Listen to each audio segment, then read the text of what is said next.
Why ownership changes how you think. Most people believe ownership is about money, about assets, about having your name on something. But ownership is not first a financial idea. It is a mental one. Ownership changes how you think long before it changes what you earn. Two people can do the same work, earn the same income, and live in the same place.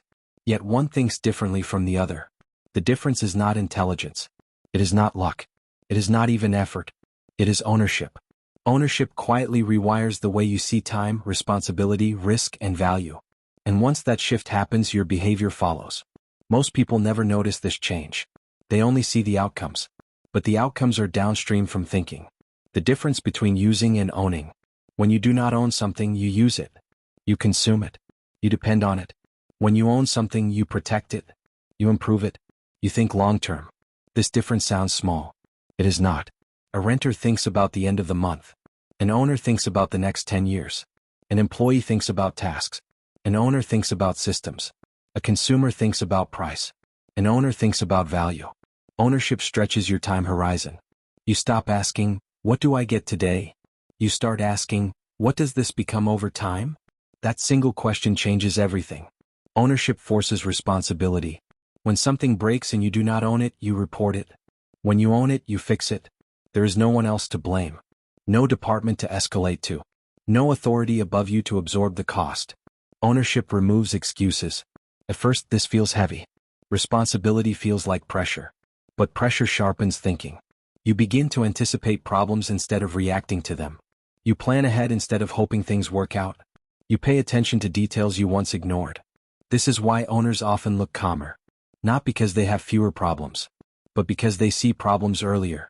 Ownership trains foresight. Ownership changes how you see time. When you do not own the outcome, time feels like something to fill.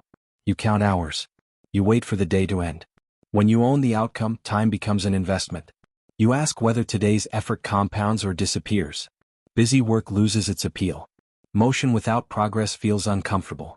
Ownership makes wasted time visible. You stop confusing effort with results. You stop celebrating activity. You start measuring progress. This is why ownership often leads to fewer tasks, not more. Fewer meetings. Fewer distractions. Fewer meaningless wins. Owners protect their time because time feeds what they own. Ownership rewires motivation. External motivation fades quickly. Deadlines pass. Managers change. Rewards lose their effect. Ownership creates internal motivation. You do not need to be watched to care. You do not need reminders to show up. You do not need pressure to improve. The work is connected to you. When something belongs to you, neglect feels personal. Progress feels satisfying. Failure feels instructive, not humiliating. Ownership transforms motivation from force into pull. You move because you want the outcome, not because someone is watching. Ownership makes learning inevitable. When you do not own the result, learning is optional. You can stay average and still survive.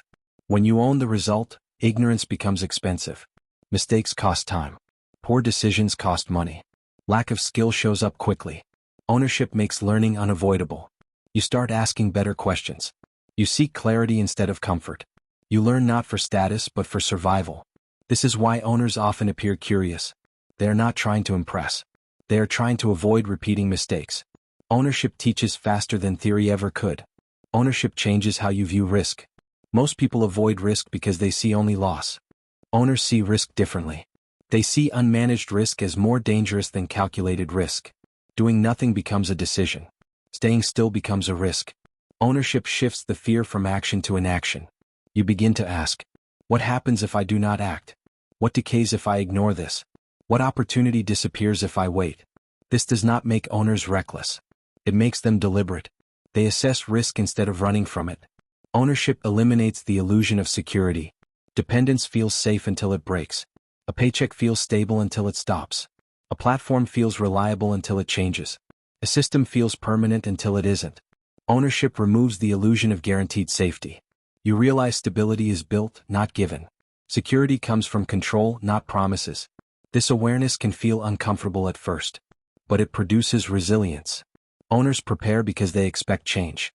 Non-owners are surprised when it arrives. Ownership changes how you handle failure. When you do not own the outcome, failure feels embarrassing. You hide it. You explain it away. You blame circumstances. When you own the outcome, failure becomes feedback. There is no audience to impress, only a system to improve. You stop asking, "How do I look?" You start asking, "What broke?" This detachment makes recovery faster. It turns emotion into data. Ownership turns failure into instruction. Ownership shifts focus from income to value. Most people chase income. They ask how to earn more. They focus on pay. Owners focus on value. They ask, "What problem am I solving? Who does this help? Why does this matter?" Income becomes a byproduct, not the goal. This shift reduces anxiety. You stop obsessing over numbers. You concentrate on usefulness. Value compounds. Income follows. Ownership makes you patient. Impatience thrives where effort is disconnected from outcome. When you own something, patience grows. You understand growth takes time. You expect slow progress early. You resist quitting too soon. Ownership stretches your tolerance for delay. You stop demanding immediate rewards. You start trusting processes. This patience is not passive. It is disciplined. You keep showing up because you see the long arc.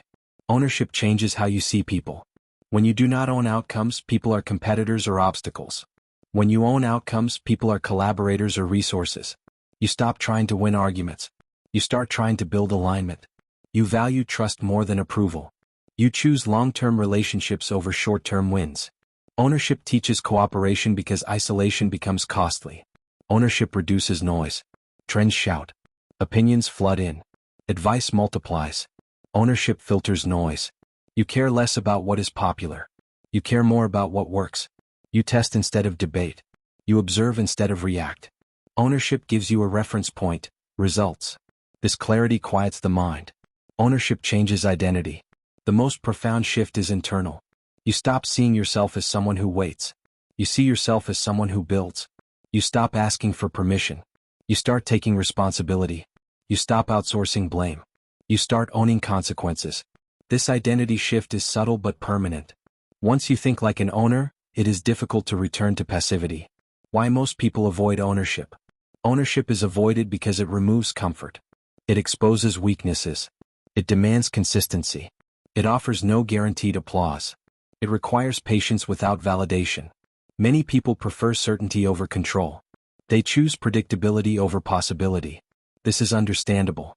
Ownership is heavier at the beginning, but lighter over time. Dependence feels light at first, but grows heavier as options shrink. Ownership does not require wealth. You do not need to be rich to think like an owner. You can own a skill, a process, a project, a system, a piece of content, a responsibility. Ownership begins with accountability, with deciding that outcomes belong to you. Money often follows later.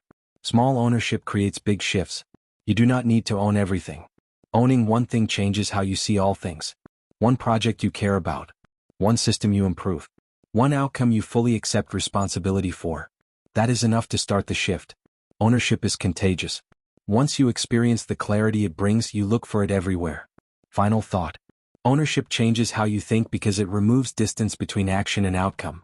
There is no buffer. No shield. No illusion. Only cause and effect. This honesty sharpens judgment, clarifies priorities, strengthens discipline.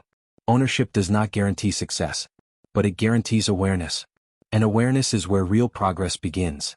Most people are not limited by opportunity. They are limited by perspective. Ownership changes that perspective.